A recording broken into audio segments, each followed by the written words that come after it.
sweating so much, oh my gosh. Hi, welcome back to my channel. My name is Bee, if you didn't know, and I have been gone for quite some time and my motivation still hasn't come back. So I'm going to be giving you a little itty bitty portfolio tour of my Art 300 class, which was the beginner art class that I took at my community college my last semester, the spring semester. And it was the first ever art class I had taken that wasn't like a middle school art class. I really pushed myself out of my boundaries and I think I was able to build a pretty good portfolio from the stuff that I had done in it. It was a lot of still lifes, mostly pencil drawings and stuff like that. I'm going to give you a flip through of the sketchbook that I had to keep for the class, and then I will show you a bunch of the actual portfolio work that I did. Here's the flip through, and I'll put a timestamp if you just want to look at the actual portfolio stuff. So let's get into it. Enjoy! The first set of sketches we were assigned to do were 6 continuous contour drawings of our non-dominant hand and 1 pair of shoes. Continuous contour is a drawing technique using one single fluid line to carve out the prominent lines in a subject. The purpose of doing this is not to create a perfect drawing, but practice hand-eye coordination. We did this assignment twice. For the first one, we were allowed to look at what we were drawing, and for the second one, we were only allowed to look at what we were referencing. She called the second assignment blind contour. That's why the second set of these looks a lot more wonky. We only used 2B pencils for the last 2 assignments, and here we're getting into other pencil types, 6B, 4B, 2B, 2H, etc. Here are some value scales we had to do. Each scale is lightest possible shading to darkest possible shading with each pencil grade. On the left, you'll see thumbnail creating practice, where we learned a little bit about creating good composition of subjects and how many different ways your reference can be viewed and essentially framed. And on the right is some practice cross-contour drawing, which is a technique using grids to imitate 3-dimensionality. She wanted us to use mostly round things to practice the way the lines disappear at the curve of the objects. On the left is practice drawing ellipses, which is the way a circle is viewed from a perspective. If you're looking at a cup head-on, for example, it's basically a fancy way of saying, please practice drawing ovals. And on the right is negative space practice, drawing the area outside of your subject to portray what's inside of the lines. When using this technique, it's important to view the subject in a way that no part of it is obstructed by another part, so you don't end up with a muddled silhouette. Here, the left is more negative space practice, which, let's be honest, I did not enjoy and was not very good at. And on the right is a 1-point perspective exercise that I worked on a bit in the vlog I posted for March. It was to get us ready for one of the finals we had for the class. Here's a 2-point perspective exercise we did, and of the 2 techniques for linear perspective that we learned, I think I have to say 2-point perspective is my favorite just because I feel like the objects I create around it look a lot more dynamic than if I were using 1-point perspective. I feel like I have a lot more freedom when angling things. For instance, I'd feel far more comfortable doing a 3/4 angle with 2 points than with 1 point. The left page has a couple drafts for a texture practice assignment we had to do, and the right has a bunch of different thumbnails of possible final pieces for another assignment we had to do. I ended up going with the one in the top right, and both of those assignments I'll show you after this flip through. As we're nearing the end of the sketchbook portion of this, you can see my productivity for this class decrease significantly. We were supposed to practice drawing faces and facial elements for our final, but as you can see by the blank page, I did not do that. I accidentally skipped a page, so that one is blank, but here on the left are some exercises very similar to the value scales we did near the beginning of the semester, but this time done with different pen shading techniques and microns of various sizes. Cross-hatching is my favorite and will always be my favorite, and I would have done the final in that if I knew I could, which I'll get into later. On the right, I'm just putting all that work into practice. I tried drawing crystals, balloons, random shapes, and shaded them all in with various techniques, mostly stippling and cross-hatching. This last page is the same as the other one, except that I tried more complicated objects rather than just shapes. I practiced facial elements, an actual face, and a couple other little things that I had on my desk, like this Gudetama plushie. Now that you've seen all the build-up, here are the actual portfolio pieces we did in Art 300. So now that you've seen all the practicing, I'm going to show you the actual pieces that I did.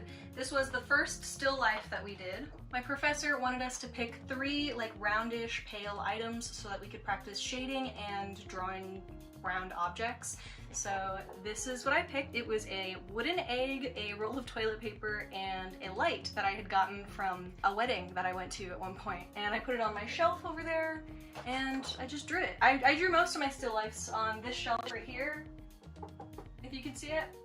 Yeah, it's filled now, but before it was empty, this is what I was using it for. This is the second still life that we did. We were tasked with drawing reflective and transparent objects. So I picked a glass milk bottle, crochet hook, and tin can.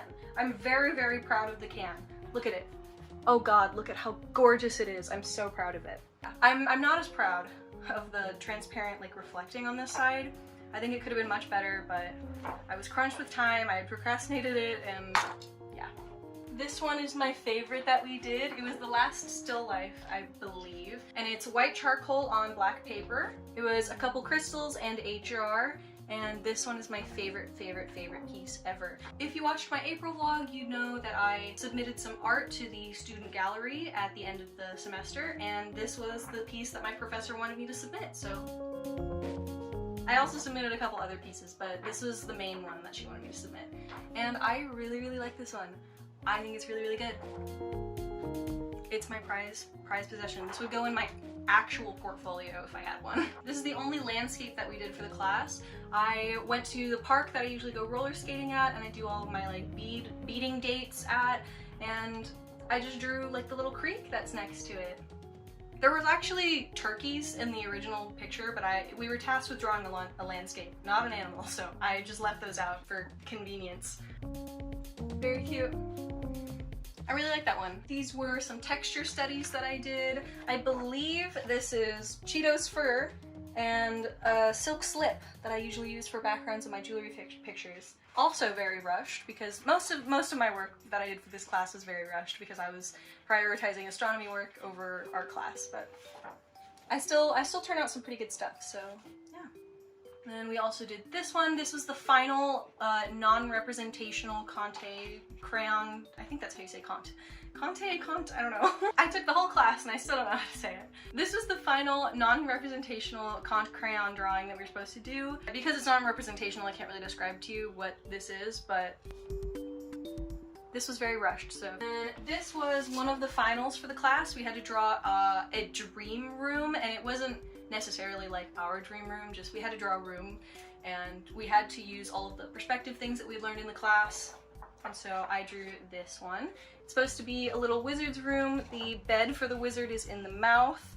I really just wanted to draw teeth.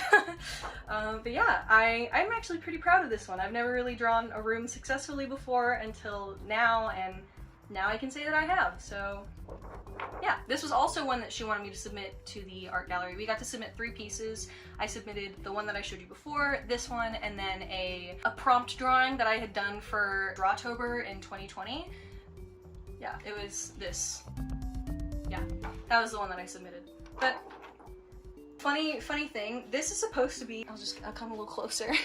This is supposed to be glass and deep abyss with a tentacle monster in it, and it's just like on this person's floor, so it's basically like an aquarium that you can walk on. But a lot of people thought it was a rug, so I guess I didn't do a good enough job making it look reflective and shiny as a glass, but that's okay. I still know it's that, so I'm proud of it. And then for our final, we had to do a self-portrait of us as a different character. And if you watched my April vlog also, you would know this because I worked on a little bit in that video. So this is a picture, not the drawing.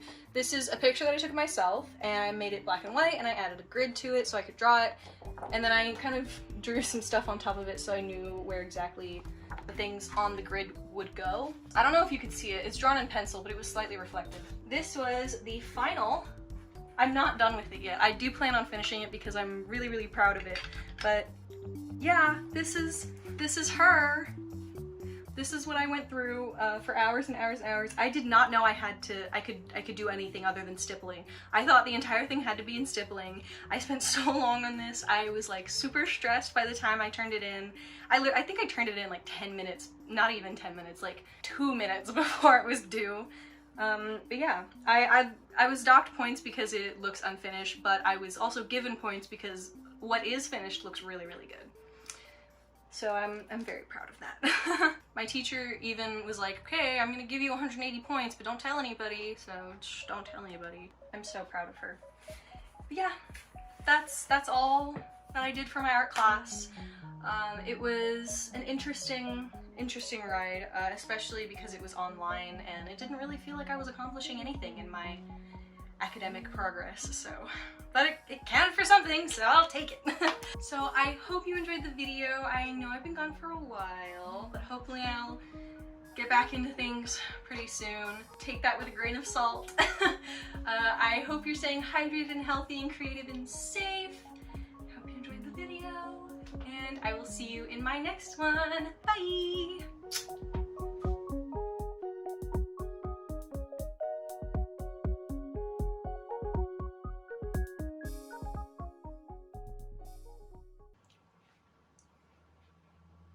This looks so awkward.